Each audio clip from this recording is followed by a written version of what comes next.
masjid adalah merupakan tempat ibadah dan pusat orang Islam. Orang-orang yang memakmurkan masjid ialah orang-orang yang disifatkan oleh Allah di dalam Al-Quran. Innama ya'muru masajidallah man amana billahi wal yawmil akhir wa aqama as-salah wa ata az-zakah wa lam yakhsha illa Allah fa'asa ulaika an yakunu minal muhtadin. Hanya sahaja yang memakmurkan masjid Allah, sesiapa yang beriman kepada Allah dan hari akhirat, yang menunaikan salat, yang mendirikan salat dan menunaikan zakat, dan tidak takut melainkan hanya kepada Allah. Mudah-mudahan mereka itu terdiri di kalangan golongan yang mendapat petunjuk. Sidang Jumaat yang dirahmati Allah, maka masjid perlu diuruskan dengan ketakwaan kepada Allah Azza wa Jal. Dan masjid ini dihidupkan daripada generasi demi generasi. Kali ini kita ingin membincangkan satu hal yang mustahak tentang pengurusan masjid di negeri Perlis ini, iaitulah sikap mesra kanak-kanak dalam menguruskan masjid di negeri kita ini. Sidang Jumaat yang dirahmati Allah, Islam mendidik anak-anak. Anak-anak yang kita lihat di masjid kita ini dan di luar masjid kita ini, merekalah yang akan mewarisi pengimarahan masjid, mewarisi keimanan, mewarisi pengamalan agama, dan mewarisi perjuangan kita di dalam menegak dan membela agama. Mereka perlu diberikan pendidikan, pujukan, dan rasa bangga dan sayang kepada agama ini. Nabi SAW di dalam contoh teladan yang ditunjuk oleh baginda bagi menunjukkan sikap yang begitu mesra dengan kanak-kanak ini. Di dalam hadis yang diriwayatkan oleh Al-Imam Al-Bukhari, Abu Qatadah Al-Ansari menyatakan, kana Rasulullah sallallahu alaihi wasallam yusalli wa huwa hamilu Umamah binti Zainab binti Rasulillah sallallahu alaihi wasallam li Abil As ibn Rabi' fakana idza sajada wada'aha wa idza qama hamalaha. Adalah Nabi sallallahu alaihi wasallam bila ketika salat, pernah ketika salat sambil mendukung Umamah binti Zainab, yakni cucu baginda, binti Rasulullah. Nabi dokong cucu dia. Umamah ini adalah cucu Nabi daripada anak Zainab, daripada suaminya Al-As, Abil As ibn Rabi'. Wa idza sajada wada'aha, apabila Nabi nak sujud, Nabi letak cucu dia. Wa idza qama hamalaha, dan apabila baginda berdiri, dia dukung cucu dia di dalam salat, seperti hadis yang diriwayatkan oleh Imam Al-Bukhari. Kita mungkin kalau cucu mari sikit, kacau kita, bergerak pegang cucu pun kita rasa dah batal solat kita. Tapi contoh teladan Nabi, baginda dukung cucu baginda ketika salat. Dalam hadis yang lain yang diriwayatkan oleh Abu Ya'la, diriwayatkan oleh Ibnu Abi Shaybah, ketika baginda sallallahu alaihi wasallam sedang sujud lama, baginda tak bangun. Cucu dia Hasan dan Husain panjat dari belakang. Apabila baginda bangun, baginda jawab, ibni irtahalani fakarihtu an uajjilahu hatta yaqdiya hajatahu. Cucu aku tonggang aku, kata Nabi. Aku tak suka cepat sangat, biar bagi dia selesai dulu tonggang. Biar bagi dia selesai lalu dia naik atas belakang Nabi ketika Nabi SAW salat. Menunjukkan cucu baginda ketika itu masih lagi begitu kanak-kanak yang kurang memahami apa yang sedang orang buat. Ini semua menunjukkan sikap yang ditunjuk oleh Nabi SAW, kemesraan baginda dengan budak-budak. Bahkan Nabi di masjid, bila baginda SAW salat, kadang-kala ada orang bawa anak. Anak dia menangis. Nabi jadi imam. Nabi dengar suara budak menangis. Nabi cepatkan salat baginda. Nabi kesian kat mak dia. Di dalam hadis yang diriwayatkan oleh Al-Imam Al-Bukhari, Nabi SAW kata, inni la aqumu ila salah fa uridu an utawwila fa asma'u buka as-sabi. Aku bangun menunaikan salat, aku ingat nak panjangkan salat, tiba-tiba aku dengar budak menangis. Fa atajawwazu fi salati, maka aku cepatkan salat aku. Karahiyata an asyqa ala ummihi, kerana aku tak nak nanti menjadi beban kepada ibunya. Satgi ibu dia takut anak dia menangis, kenapa pula? Nabi cepatkan sikit salat. Nabi taklah kata, lain kali jangan nak bawa anak main masjid, kacau orang nak semayang. Ini adalah contoh teladan yang ditunjuk oleh Nabi SAW. Kita pula dalam masyarakat kita kadang-kadang macam-macam. Kadang-kadang budak-budak yang memang pandai solat, cuma oleh kerana barangkali budak ni kecil lagi, dia mari awal, duduk di saf yang awal, mari orang tua-tua ni, kononnya dia tunjuk dia punya lama dalam masjid ni, budak-budak dia tolak pergi belakang. Padahal budak tu datang dulu pada dia, dia yang datang lewat. Ini macam satu gangsterism di dalam masjid. Sudahlah datang lewat, tunjuk kita punya orang tua, halau budak-budak pergi belakang.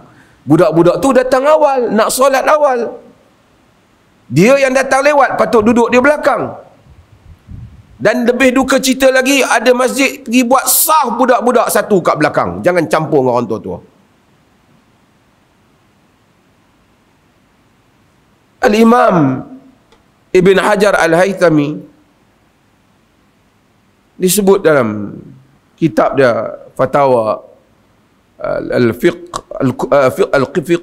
Fatawa Al-Fiqh Al-Kubra, dia nyatakan bahawasanya as-sibyan mata sabaqul balighin ila as-saffil awal lam yajuz lahum ikhrajuhum. Budak-budak jika mendahului orang-orang yang baligh, yakni budak-budak belum baligh, jika budak-budak jika mendahului orang yang baligh pada saf yang awal, tidak boleh untuk dikeluarkan mereka. Ini Ibn Hajar Al-Haytami dalam mazhab Al-Imam Syafi'i sebut tak boleh, kerana adab dan akhlak yang patut kita tunjukkan di dalam masjid. Masjid tempat orang beradab. Bagaimana mungkin orang yang mari kemudian dia pula pergi rampas tempat orang yang mari awal? Nabi SAW di dalam hadis yang diriwayatkan oleh Al-Imam Al-Bukhari, baginda menyatakan, la yuqimu rajulu rajula min majlisihi summa yajlisu fihi. Jangan satu orang membangunkan orang lain daripada tempat duduk dia, kemudian dia duduk tempat tu. Dah bangun-bangun, ini tempat aku. Tak boleh. Kawan tu datang dahulu, melainkan tempat itu memang tempat berbayar dia punya, ataupun tempat itu memang miliknya. Masjid milik awam. Maka sebab itu kita nak masjid yang mesra kanak-kanak. Walaupun berlaku di tempat lain, jangan kita buat. Ibnu Abbas ketika dia masih kecil, belum pun sampai 10 tahun, belum sampai 7 tahun, ketika duduk dengan Nabi SAW, ketika salat dengan Nabi SAW, dia tengok Nabi salat malam. Dia datang, dia berdiri di sebelah kiri Nabi SAW masa semayang malam di rumah Maimunah. Kemudian Nabi SAW kata Ibn Abbas, fa'akhadha bira'si wa aqamani an yaminihi. Nabi pegang kepala Ibn Abbas, Nabi letak belah kanan dia. Yang ni kalau seorang duduk belah kanan Nabi. Nabi tak kata budak-budak, kau jauh-jauh pada aku. Bahkan Nabi tunjuk ketika Nabi salat, Anas ada di belakang, satu orang anak yatim kecil ada di belakang. Kata Anas, faqama Rasulullah sallallahu alaihi wasallam wa safaftu ana wal yatim wara'ahu wal ajuzu min wara'ina. Maka aku pun berdiri saf, aku dan anak yatim duduk belakang Nabi. Anas orang dewasa, dan seorang wanita tua berada di belakang kami. Maksudnya saf budak-budak sama dengan orang tua-tua kalau dia datang awal, dan tak boleh keluarkan dia daripada saf kita. Tidak ada andaian kalau budak-budak duduk dalam saf terputus pahala jamaah, terbatal pahala jamaah. Tidak ada. Cumanya dalam hadis ulun nuha, orang-orang yang utama duduk di belakang imam kerana untuk menggantikannya. Karena kalau imam tersilap dan seumpamanya batal, yang di belakangnya orang yang mampu menggantikannya. Dan andaian sebahagian orang, kononnya budak-budak yang belum berkhatan nanti tak bersih budak ni kerana ada najis di bawah kulitnya. Walaupun ada pandangan yang seperti itu, pandangan itu tidak kuat untuk dipegang. Di bawah kulit orang tua-tua pun macam-macam ada. Mengapa kita andaikan apa yang kita tak nampak, yang berada di bawah kulit, dan kita andaikan berbagai-bagai? Hadirin Jumaat yang dirahmati Allah, pengurusan masjid di dalam negeri Perlis ini mesti mengambil kira bagaimana menjadikan kanak-kanak sayang kepada masjid. Hari ini kita dengar ramai anak-anak remaja, kanak-kanak terpengaruh dengan media sosial ini, berbagai-bagai pesta hiburan yang menarik hati mereka. Bukan sahaja di tempat kita mereka tertarik, budaya-budaya luar daripada barat timur menarik mereka. Jika ada artis yang datang, majlis hiburan yang datang, berpusu-pusu anak-anak orang Islam. Mereka pula diberikan layanan kegembiraan. Datang ke masjid, jangan sampai orang tua-tua pula melayan budak-budak macam third class. Kelas ketiga datang ke masjid, mereka tak boleh gembira, asyik menjadi perhatian, dimarahi, disuruh duduk di belakang. Bila dia duduk di belakang, sama-sama dia tak dapat belajar solat yang betul. Kita suruh dia duduk sama-sama dia, maka dia akan bergurau senda sama-sama dia, kemudian kita marah kepada dia. Nak semayang ke nak main-main, kita kata. Tadi dia duduk tepi kita, dia akan disiplin, kita halau dia ke belakang. Nabi SAW ajar anak-anak, suruh kita ajar anak-anak salat. Bapa salat di masjid, macam mana nak ajar anak dia? Dia kena bawa pergi masjid.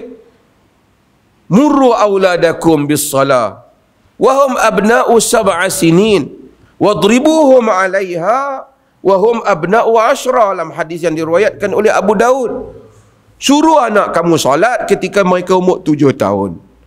Jadi bukan pak suruh saja, pak kena tunjuklah. Pak pergi semayang masjid, bawa anak semayang masjid. Dia belajar daripada bapa macam mana rukuk, macam mana sujud. 7 tahun suruh. 1 hari 5 kali solat. Pujuk anak, jangan marah. Mari kita semayang. Jom ikut abah semayang. Jom ikut ayah semayang. 5 kali 360 hari ataupun 355 hari bagi kiraan hijri kali dengan 3 tahun. Berapa ribu kali anak tu telah diajar untuk solat. Diajar, diajak, dipujuk untuk solat. Barulah ada hadis, barulah datang hadis wadribuhum 'alaiha wa hum abna'u al-ashra. Pukul mereka ketika umur 10 tahun. Maksudnya dah beribu kali dah ajar. Kalau tak dengar, baru pula pukul, tapi tidak mencederakan, sekadar untuk mendidik. Tapi nak bagi faham solat macam mana? Datang masjid. Seronok dia datang masjid, solat tepi abah dia, solat tepi ayah dia. Bukan datang masjid, orang tengok, ni budak-budak kau pergi belakang, jangan duduk sini. Ini semua orang-orang kita yang terlebih pandai daripada tunjuk ajar yang ditunjuk oleh Nabi SAW. Kononnya mereka rasa mereka orang lama di dalam masjid. Maka kita akan dapati inilah menyebabkan masjid, bukan saja di negeri kita ini, di berbagai negeri yang lain, tidak mesra dengan kanak-kanak. Bahkan ada masjid kita pergi, dia tulis kanak-kanak tidak boleh masuk ke dewan utama. Ada masjid tulis kanak-kanak di saf belakang, buat saf beberapa jauh dia daripada saf yang asal. Ada yang kadang-kadang datang dengan bongkak dan sombongnya, tengok budak-budak tolak macam tu saja, sedangkan budak tu dah ada dalam saf. Ini yang disebut oleh Nabi kepada Al-Aqra' bin Habis ketika dia melihat Nabi SAW mencium cucunya. Dia kata, aku ada 10 orang anak, tak pernah pun aku cium mereka. Nabi kata, man la yarham la yurham. Dalam hadis Bukhari dan Muslim, siapa yang tak kesian, tak sayang ke orang, tak disayangi, tak dikesayangi dia.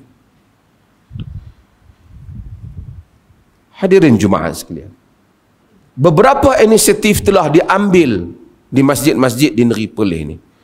Termasuk kanak-kanak yang datang ke masjid, sebahagian masjid dah buat, kita berikan dia wang sekolah.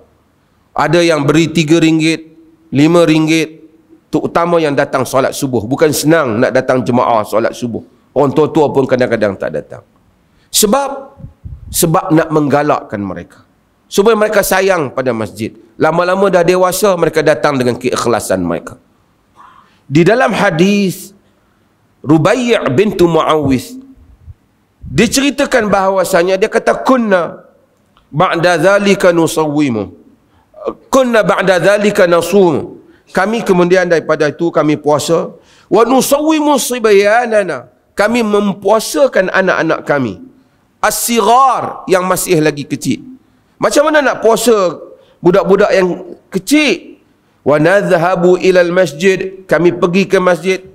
Fanaj'alu lahum al-lu'bata minal ahd, kami buat mainan daripada tepung bagi kepada mereka. Ada mainan daripada bulu, daripada kain itu kami buat bagi ke anak-anak. Fa idza baka ahaduhum 'ala ta'am, bila anak-anak tu menangis lapar masa puasa, a'tainaha, kami berikan mainan itu sehingga indal fitr, sehinggalah sampai waktu buka puasa. Sahabat zaman dulu nak bagi budak-budak puasa, kalau tidak dia tak tahan, dia lapar. Bila dia lapar, mereka buat mainan. Main-mainan dulu, lama-lama dia lupa. Bila dia lupa, sampai waktu buka puasa. Kerana nak tarbiyah didik, bawa ke masjid. Maka kita pun macam tu, bagi anak-anak suka datang masjid, kerana mereka mewarisi kita. Kita susah hati, kita komen, budak-budak hari ni banyak pergi ke tempat-tempat yang merepet dan mengarut. Tapi bila datang ke masjid, kita tidak mengalu-alukan mereka. Menjadi tanggungjawab kita, kempen kita di negeri Perlis ini, dan juga hari ini, khutbah hari ini dan selainnya, berkempen supaya masjid seluruh negeri Perlis menunjukkan sikap mesra kepada kanak-kanak.